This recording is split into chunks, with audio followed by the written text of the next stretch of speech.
Are you sleeping restlessly, feeling irritable or moody, forgetting little things, and feeling overwhelmed and isolated? Don't worry, we've all been there. You're probably just stressed out. Stress isn't always a bad thing.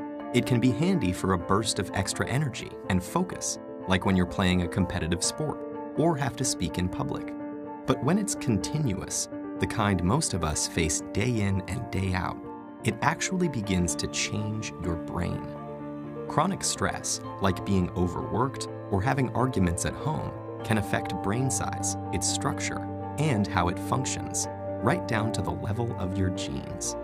Stress begins with something called the hypothalamus-pituitary-adrenal axis, a series of interactions between endocrine glands in the brain and on the kidney, which controls your body's reaction to stress. When your brain detects a stressful situation, your HPA axis is instantly activated and releases a hormone called cortisol, which primes your body for instant action. But high levels of cortisol over long periods of time wreak havoc on your brain. For example, chronic stress increases the activity level and number of neural connections in the amygdala, your brain's fear center.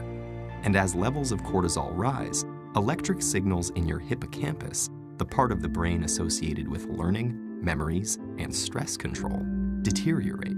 The hippocampus also inhibits the activity of the HPA axis, so when it weakens, so does your ability to control your stress. That's not all though. Cortisol can literally cause your brain to shrink in size. Too much of it results in the loss of synaptic connections between neurons and the shrinking of your prefrontal cortex, the part of your brain that regulates behaviors like concentration, decision-making, judgment, and social interaction. It also leads to fewer new brain cells being made in the hippocampus. This means chronic stress might make it harder for you to learn and remember things, and also set the stage for more serious mental problems like depression and eventually Alzheimer's disease. The effects of stress may filter right down to your brain's DNA. An experiment showed that the amount of nurturing a mother rat provides its newborn baby plays a part in determining how that baby responds to stress later in life.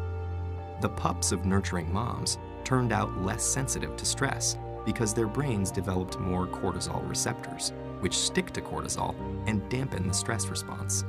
The pups of negligent moms had the opposite outcome, and so became more sensitive to stress throughout life.